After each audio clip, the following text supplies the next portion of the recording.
कहानी का शीर्षक भक्त प्रहलाद और भगवान विष्णु का नृसिंह अवतार। बहुत समय पहले की बात है। असुरों का एक शक्तिशाली राजा हुआ करता था जिसका नाम था हिरण्यकश्यप।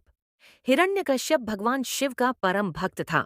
उसने कठोर तपस्या की और भगवान शिव से वरदान प्राप्त किया कि उससे न कोई मनुष्य मार सकेगा, न कोई देवता। न वो दिन में मरेगा न रात में। न ही उसे किसी अस्त्र शस्त्र से मारा जा सकेगा और न किसी भवन के अंदर या बाहर। इस वरदान ने उसे बहुत ही शक्तिशाली और अहंकारी बना दिया। हिरण्यकश्यप ने खुद को भगवान मान लिया और अपने राज्य में भगवान विष्णु की पूजा पर पूरी तरह से प्रतिबंध लगा दिया। वह चाहता था कि सभी लोग केवल उसकी पूजा करें और उसे ही भगवान माने। उसकी एक बहन थी होलिका, जिसे आग में न जलने का वरदान मिला हुआ था। हिरण्यकश्यप का एक पुत्र था जिसका नाम था प्रहलाद। प्रहलाद बचपन से ही एक दयालु और सच्चा भक्त था। जब वह बड़ा हुआ तो उसकी भक्ति भगवान विष्णु के प्रति और अधिक बढ़ गई। हिरण्यकश्यप ने प्रहलाद को विष्णु भक्ति से दूर करने के लिए कई प्रयास किए, लेकिन प्रहलाद भगवान विष्णु का सच्चा भक्त था। उसकी भक्ति अडिग और अनमोल थी।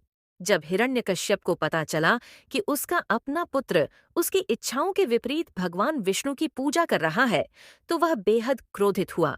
उसने कई बार प्रहलाद को समझाया कि वह भगवान विष्णु की पूजा छोड़ दे और केवल उसे, हिरण्यकश्यप को, भगवान माने। लेकिन प्रहलाद ने हमेशा उत्तर दिया, पिताजी, भगवान विष्णु ही सच्चे भगवान हैं। हिरण्यकश्यप ने क्रोध में आकर प्रहलाद को सजा देने का निर्णय लिया। उसने अपने सेवकों को हुक्म दिया कि वे प्रहलाद को कठिन से कठिन सजा दें ताकि उसकी भक्ति टूट जाए। उसने प्रहलाद को एक खाई में फेंकने का आदेश दिया जहां विषैले सांप थे। लेकिन भगवान विष्णु ने अपनी कृपा से प्रहलाद को सुरक्षित रखा। सर्पों ने उसे कोई नुकसान नहीं पहुंचाया। इसके बाद हिरण्यकश्यप ने प्रहलाद को एक विशाल हाथी के सामने फेंक दिया ताकि हाथी उसे कुचल दे।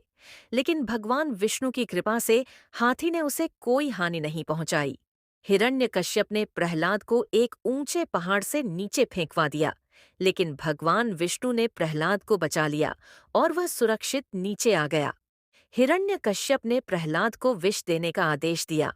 उसने सोचा कि विष के प्रभाव से प्रहलाद की मृत्यु हो जाएगी, लेकिन भगवान विष्णु की कृपा से विष भी प्रहलाद को कुछ नहीं कर सका। हिरण्यकश्यप की बहन होलिका, जिसे आग में न जलने का वरदान था, ने प्रहलाद को मारने का एक तरीका सुझाया। उसने प्रहलाद को अपनी गोद में लेकर आग में बैठने का फैसला किया। हिरण्यकश्यप ने तुरंत अपनी बहन की सहायता स्वीकार कर ली। होलिका प्रहलाद को लेकर आग में बैठ गई, लेकिन भगवान विष्णु की कृपा से होलिका का वरदान निष्फल हो गया और वह खुद जलकर राख हो गई, जबकि प्रहलाद सुरक्षित बाहर आ गया। इस घटना के बाद से होली का त्योहार मनाया जाने लगा, जो बुराई पर अच्छाई की जीत का प्रतीक है। इन सभी प्रयासों में असफल होने के बाद हिरण्यकश्यप का गुस्सा और बढ़ गया। उसने एक दिन प्रहलाद को बुलाया और पूछा, तेरा भगवान कहाँ है? अगर वह हर जगह है तो मुझे यहाँ दिखा। प्रहलाद ने शांत स्वर में उत्तर दिया, पिताजी, भगवान सर्वत्र हैं, वे इस खंभे में भी हैं। ये सुनकर हिरण्यकश्यप ने अपने गदा से खंभे को तोड़ दिया। जैसे ही उसने खंभे पर वार किया, उसमें से एक अद्भुत और विकराल रूप प्रकट हुआ। वह भगवान विष्णु का नृसिंह अवतार था, जो आधा मनुष्य और आधा सिंह के रूप में था। यह अवतार न तो पूर्णतः मनुष्य था और न ही पूर्णतः पशु। और इस प्रकार भगवान विष्णु ने वरदान की सीमा का पालन किया। भगवान नृसिंह ने हिरण्यकश्यप को अपनी गोद में उठाया और उसे महल की चौखट पर ले जाकर सूर्यास्त के समय अपने नुकीले नखों से उसका वध कर दिया। इस प्रकार हिरण्यकश्यप का अंत हुआ और प्रहलाद की भक्ति की जीत हुई। भगवान विष्णु ने प्रहलाद से प्रसन्न होकर उसे आशीर्वाद दिया और उसे अपने जीवन में सच्चाई, निष्ठा और धर्म का पालन करने की प्रेरणा दी।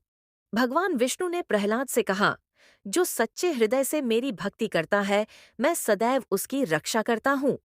प्रहलाद की भक्ति और भगवान की कृपा का यह अद्भुत उदाहरण है। यह कहानी हमें सिखाती है कि सच्ची भक्ति और धर्म के मार्ग पर चलने वाले को भगवान की कृपा सदैव प्राप्त होती है।